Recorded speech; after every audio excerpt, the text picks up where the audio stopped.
beaucoup de nous rejoindre. Bonjour, bonsoir, selon l'heure à laquelle vous nous retrouvez chez vous. C'est échanger avec Afro Diaspora Media. Veuillez vous abonner sur notre chaîne Afro Diaspora Media TV, likez et aimez surtout la vidéo. Ce matin, je reçois un jeune leader dans la politique. Dans la politique, il y a Matiti Boto. Moi, les Kangan Gengi, en place. Alors, ça déjà Mbote pour Matiti. Mbote, madame la journaliste. Oui, bien, maman. Qui mes amis? Qui mes amis? Moi, la Zamon est Kangate, la Zamon a Bende. Moi, la Bende. Province à Chapa. Chapa. Donc, moi, la Chapa, moi, la Bende, moi, la corrigé. Moi, la Chapa. Donc, ça, les Kangan, les gens qui Équateur Mobimba, et Tika, la mouton est au long, on passe que décentralisation. Et ce qui est sur la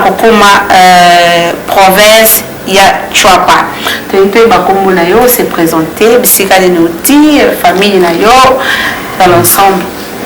Ouais, merci pour la parole, madame Kombo Nanga, Matiti Boto Bobo. Bobo. Ah oui. Madame maman na Bende, na Botan na Bende, na Koli na Bende, na Tangi na Bende, ça dit vie. Oui. Vie na Nav ma Bende, Bende. C'est ça, na pinamo la Bende. Na pesi mbote na bamasa na tout ya tout baza na Bende ba edinga Koli na stade na veni bakuto na Koli ma vie na Bende na ebi la massa to la famille quand même. Ouais, bon, na la famille Boto, la colonel Boto puis son nom. Na famille wana. C'est ça. Merci beaucoup pour la participation à l'émission échanger avec Afro Diaspora Media. Au Banda, dans ma politique, wapi, parce que on lui déjà paix à son âme. Papa, colonel Boto, parce qu'il y a des militaires par exemple, et on peut bien pas dans la politique ou bien car non, bon, pendant la famille, famille politique, parce que à l'époque, papa Nangai Azalaki Babango avait mouvance, papa avait tombé dans Mobutu. Bon, malgré Koufakala, politiquement, il y a le loco biso to botami na ora makila, parce que même dans le cas de Bonde ou dans la minute, il dit que na linga penda vie politique depuis j'étais encore trop jeune, malgré la ça d'affaires. Mais mini tombé là dans politicien, je savais un peu ça, son excellence gouverneur Bambe, ou qui est ancien gouverneur à Grand Équateur, on a pu nous avoir vu na bande kolanda mingi. Oui, na bande kolanda mingi honorable Papi Boto, que je savais encore mon vieux, on a grand frère na ngapinda, depuis na bande kolanda trop, et puis voilà. Voilà, toujours matin mingi ya kozala pembeni ya bango puis kozala toujours na bango ko la dévolution malgré cela mais tozali toujours tellement tolinga mboka wana trop bwende nazalaki toujours ko défendre son problème à bwende ezali biso ba jeune naza mpe na association na créé kuna ya jeunesse obenga yango bana ntiango wana eza association na nga oyo tosala yango na cofondateur bapeti na nga na petit Jai Kofo Martin Poutou bazebele siko otangeli biso honorable otangeli biso ancien gouverneur Bainde bato bande kolanda na nsima na siko olingi nini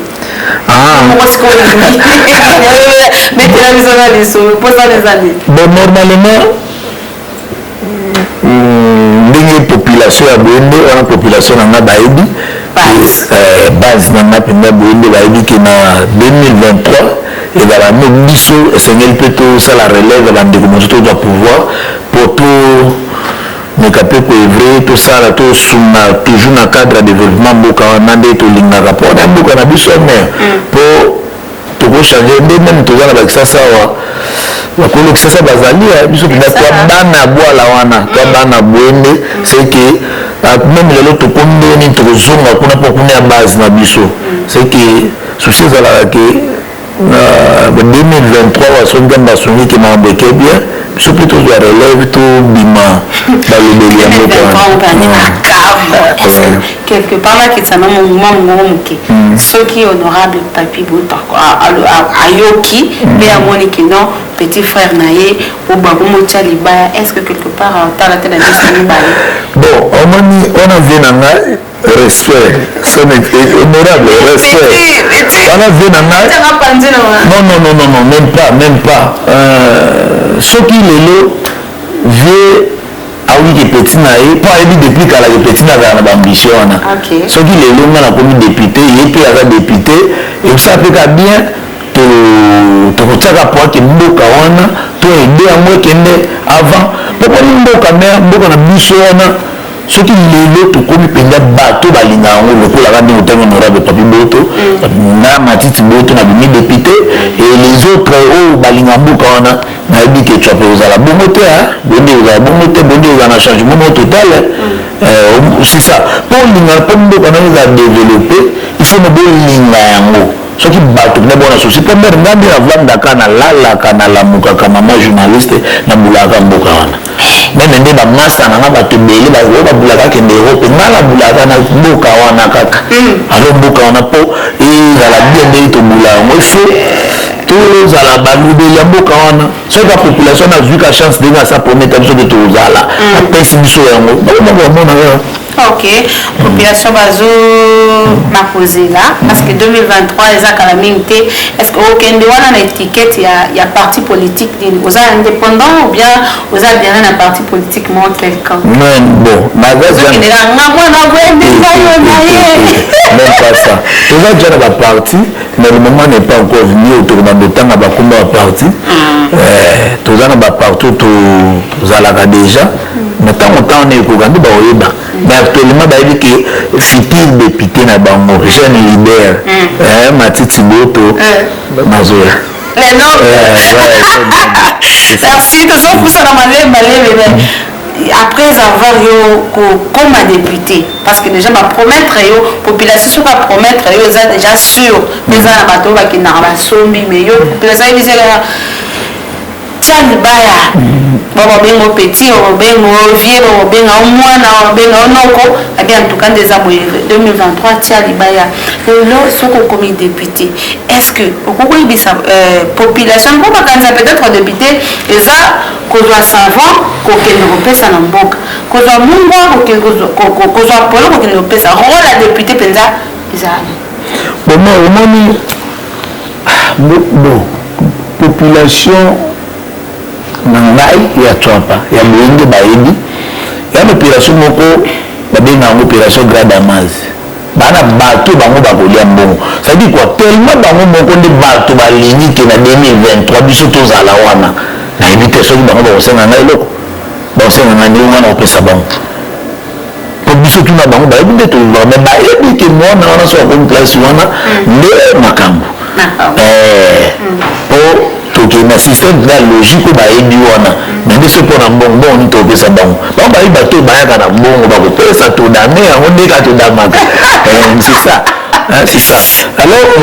première question nabi ke rôle ya député so peut-être nakomi député naozala da député bon rôle mpenza ya député ezali kaka epesanga passage biso mpenza to wana besoin nde ya pouvoir exécutif ya mboka wana moso na bimi député ya directement mpo nakende na pouvoir exécutif wana yaka passage kaka so bapesi nga tokende mbala moko tosaute tokomi na pouvoir exécutif seki ntango tozwi mpenza casquette wana ke tokomi kopesa commandement kogouverne mboka wana nde baquestion mosusu peut-être opose ntango tokoma mpona minute nayebi te promesse topesa mais soki kaka tosaute ka escalier wana tokei na exécutif nde mboka wana bango moko bayebi nde tozalaka ndenge mpe kozala pourquoi bolingi twapa mingi ezosala mpasi na bato bazwa deja bambongo na kati ya twapa mwatu ntanga bango bakomba eza te bamosu bana na mboka mopaya mosu bana na états-unis na europe na océanie mais yo lokola mwana mboka vu âge na yo mpe ozomipesa peine wana ya kokoma lobi na pouvoir exécutif afin ke oyeba kobongisa mboka. Pourquoi ti lelo banda mboka ebanda depuis même décentralisation tu koma province ezalaka kaka ya kokangama eza kaka enclavé, rien ne va. Donc eza province mama akoyebaki la province la plus reculée na RDC eza Chwapa. Siko mpona bino bana ya Chwapa bolobani? Madame, pardon. Mpona nini bato baza na mbongo na Chwapa bapoliticien baleka bazali bato ya bonne volonté balobaka na réseaux sociaux ke Chwapa na biso bazali mais batikala jamais kotia quelque chose sur place ke na tobongisa mboka na biso tobongisa kama balabala. Souci wana ezalaka te. Pourquoi ezalaka kaka enclavé bongo okendaka base ozongaka population bayebisaka oni que normalement omoni mboka wana esengi nanu bato ba bonne volonté. Par exemple nde totomona excellence Guy Lwambo na pesi mbote mokonzi aménagement du territoire asali bainnovation atongi stade wa biso ya Bwende atongi ensemble provincial cest mpona mboka wana ezala développé. Mais madame la journaliste eza juste kaka mort mosoka bato bazuka posa ya mboka wana bato baza na balare na bafonction na bango soki kaka sembo par exemple kaka soki tozi ka 5 Lwambo ndenge olobi tozi kaka excellence Guy Lwambo obakisi bisu 5 na bango cetadire entre autres ovi excellence Guy Lwambo ndenge alingi mboka wana ozwi jeune noble Matiti Boto otie na place wana otie honorable Papi Boto mibale osanisi bon eseka bango wana mais nayebi soki dans lelo neti excellence Guy Lwambo asali ensemble so ekomi bijou ekomi site moko touristique eso moto aye na Bwende faki ekanga photo wana ozomona en tout cas nakozala jamais ngra kozanga kofélicité ye soki tokomi 5 ya bongo na mboka wana bon tobengango Dubai na kati maya Chwapa ebale na biso bangonde en tout cas dans le biso félicitations à son excellence monsieur le ministre d'aménagement du territoire ozala mosala monene ya kolandela bisika nini ya kokabwana na kati ya mboka na biso aménagement du territoire eza tellement grand vaste transport communication eza te na province ya Chwapa. Accès na électricité koloba te, accès na transport eza te, santé kutu koloba te. Donc nyonso ezaka ya kopola en jeune noble nini okebongisa kuna donc naona ndio nyonso kuna kufa soki ndenge lelo mokonzi mboka alobaki eloko obomeza nango te parce que kufa nango namona nde eloko kufa liboso eza nde ande province ya Chwapa te. Bomoni madame la journaliste premièrement la kolobaka yango wana mpo soki bato baza ja na makambo bazwi mpenza susi ya mboka wana yanango bo po mosu mpe esengaka ke soki kaka bref nakoloba nini esengaka kaka ke volonté kaka ezala soki volonté ezwa mpo mboka na biso mpe na makambo poso lelo totali banzete ekatamaka na babwende mambo esalemaka so bavolonté kaka esalemi madame mboka wana mais tozwaka temps topesaka temps tozelaka quelque temps après ere confiance population apesi ebe tokomona développement nango nsima mais nga nasenga mosoka tokomika 5 Guy Lwambo tozwika excellence Guy Lwambo tie jusqu'au jeune noble Matiti Boto placé bon te nazongisi no place wana honorable Papi Boto aza déjà wana ozongisi wana après ce que vous nana obakisama na volonté wana et puis tokangisa makambo ekangama ezakala mingi te na kati ya bapoliticien kati ya bavie na yo kati ya bamare na yo baleka déjà na makambo yango to oyo baza déjà nani vraiment apesaka oposa ya kosala mosala politique bonga mpenza idole nanga soki lelo mingi nakomi gouverner na Chwapa idole nanga eza ancien gouverneur à Équateur, honorable Jean-Claude Baendeta Peliko, on a vu na ngana lela effort, c'est-à-dire façon naïe, mais pour moi, il faut tout le la vérité. Jean-Claude Baendeta qui rassemblait. Mon gouverneur Rwanda. Parce que vous avez chance de terminer la vie au moins la casa rassemblée et puis façon naïe pénale n'est pouvoir trop. On comprend. On a peut-être donné qui c'est du vélo macambo. Ah, nous avons une idéologie, nous avons une idéologie, et puis modèle à suivre, on a l'inga que ça là hier. Parce que les lois tu as passé la formation toujours joué comme ce qui tu as pas nord et ce qui tu as pas ce qui calomnie. Est-ce que séparation est par rapport à quoi? Par rapport à la dirigeant ou bien maman on a quatre na maman on a population bino boza o biso boza Babilo on peut te dire on va lobby bien on va ne maman on te comme la décentralisation quand il est là pour moi na ba na biso ba so longo ka bondo ke bokuni bwana bino be normal olombe mon bondo ke mon côté normal olombe moto ke jol normal mais le moka et comment même ensemble ni to ka o bas to pa o to pa bo la maman la pena mona na ko datina ka de pona o ke on va lelo et biso to botami wana to koli wana to ba ka ke to yeba ndeke bato bokuni kela jolo bazana net côté moko bato bonde befale mon côté baza côté moko mais le lokomi ochopa na basopa en tout cas na ba lelo na ko ba lelo comment c'est ça Jean Noble maman journaliste pourquoi les politiciens tout les politique ils ont toujours une tendance à opposer sa population. Mais une fois, ils ont la politique. Donc, ce qu'on a dit, c'est que c'est et pour nous, on a toujours la tendance à opposer sa population. Vous voyez, au kiti, au petit bonbon, au petit t-shirt, au petit nini, un peu le bien à Kunaboy. L'air au matika ni bonga, et bien, puis le bar à l'eau là, le long à son a commis gouverneur, le long à son a commis député, n'a pas ça, n'a pas ça, n'a pas ça, attends, la Kinshasa n'a pas cité la Macombo, et au moins la quartier, la Macombo, Linda, au Sakanate, à qui m'a carté. Parce que tu as reporté na Kinshasa mais on dit maté na cité tu pas Nerombungu na quartier Nerombungu na qui on ça la reportage mais bazo dinda bazo na biso bazo dinda et quand on appelle exemple na za ka ebonga population pas pesi au voix au YP est-ce que lui que c'est au lieu de 5 heures dans le militaire et la musique terre pour mes années ni madame ceux qui ba politiciens ba messana okosa biso population et puis cette population peut toujours peut mayele il y a un monde population moi le but avant de bouler cabinet non il faut balo to bimisa ba nouvelle classe pour ce okosi oui na moi mungwa on fait population la loi moi na moquette alors quoi bébé il mungwa ma mungwa doit moi Varese doit moi Polo a du peu confiance à Pesio alors quand on commis kuna sombi ba sali au aussi alors c'est dit population comme au moins la minute population pénale sous l'antenne na bato na te oui on a mbongo no sopi a repère au mbongo no aller yango pas de problème mais il moko a binde que sous mère tala na ko loba nini madame na pena na botami na boende na koli na boso ke na veni mobutu toute une histoire et ba ko ça veut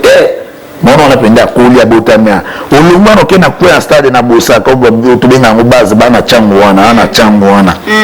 ok na c'est jeune noble openda mabele na ye c'est que ngala za mwonu na botami na mboka na yebi pasi ya mboka wana une fois lelo ke to komi na makambo bon na ebite soki molimo ngo bokaka ponde pe baloba molimo ngo changer ngandeni kinga so na ba petio wana ba masa na ngana ba vie na ngana to mesana bango ba bongo même ata o c'est que ça contrôle tout ça quand tout ça là mais pas mais que tout tchama comme na nzela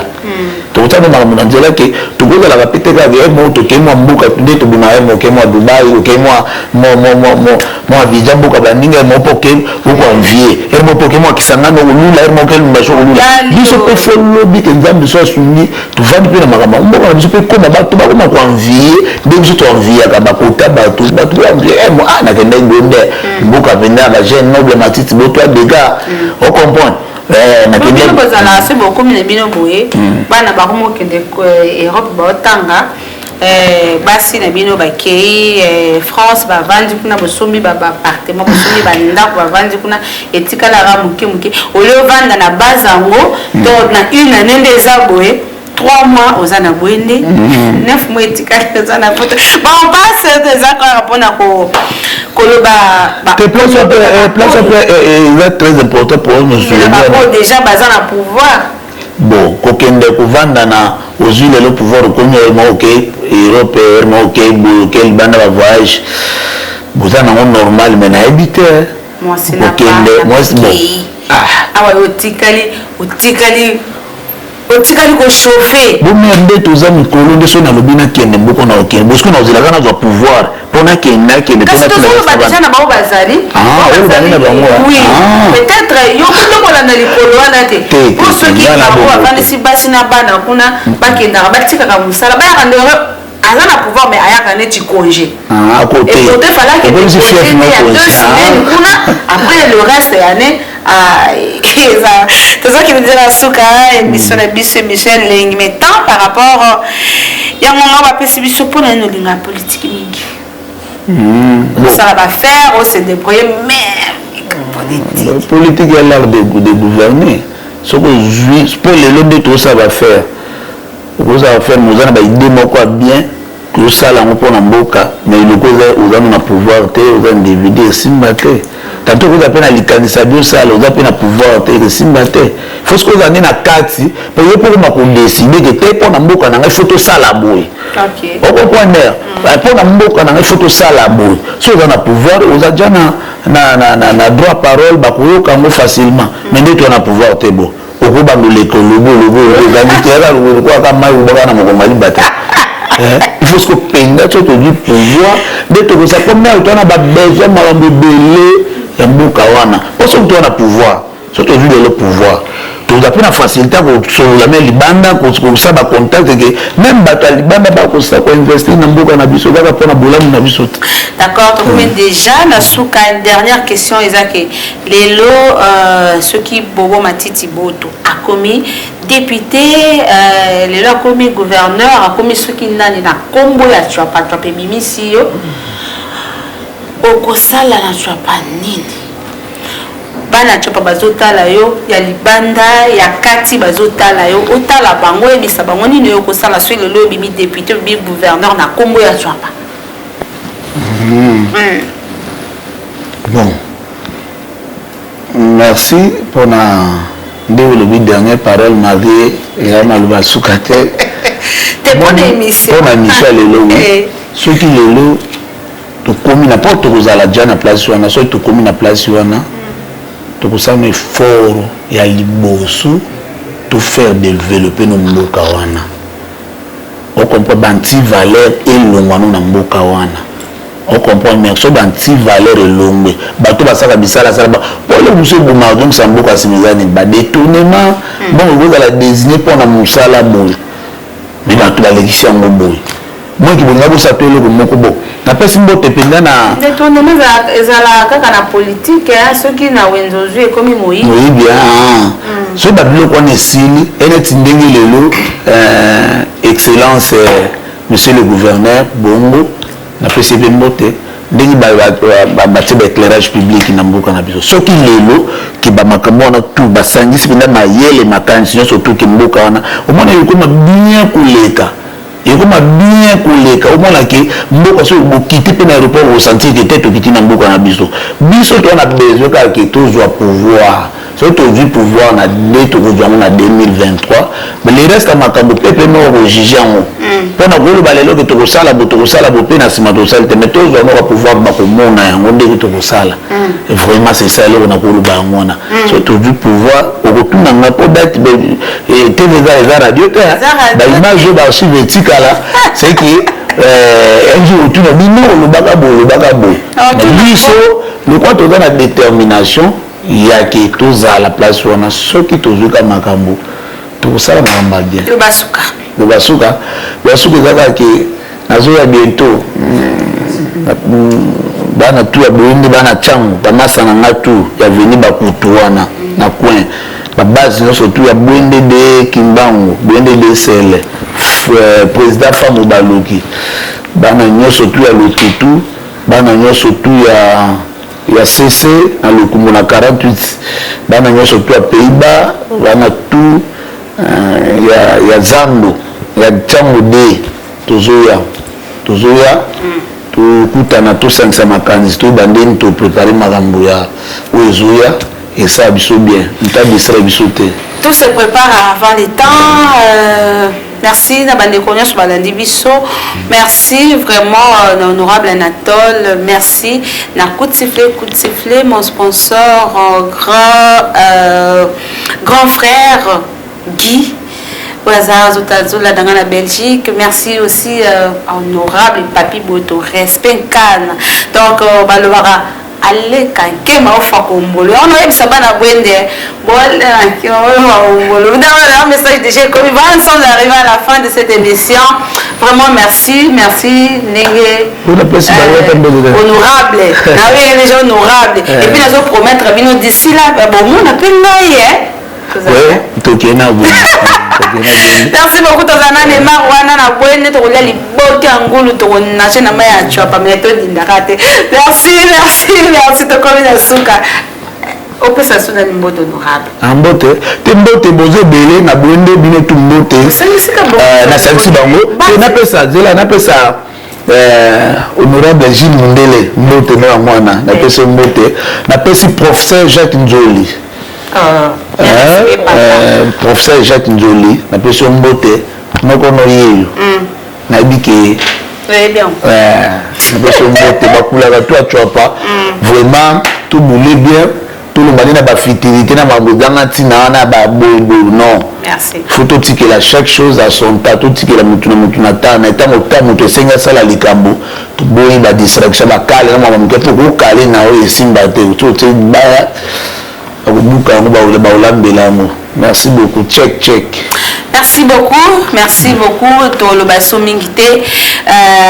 baso se prépare pour la 2023 d'ici là le 10 février et le bilugana dans 10 mois déjà donc à 2023 donc rien à dire le jeune noble à s'impliquer dans ma bango tous la cas résultat parce que base déjà babi iyo base gangi ou merci bye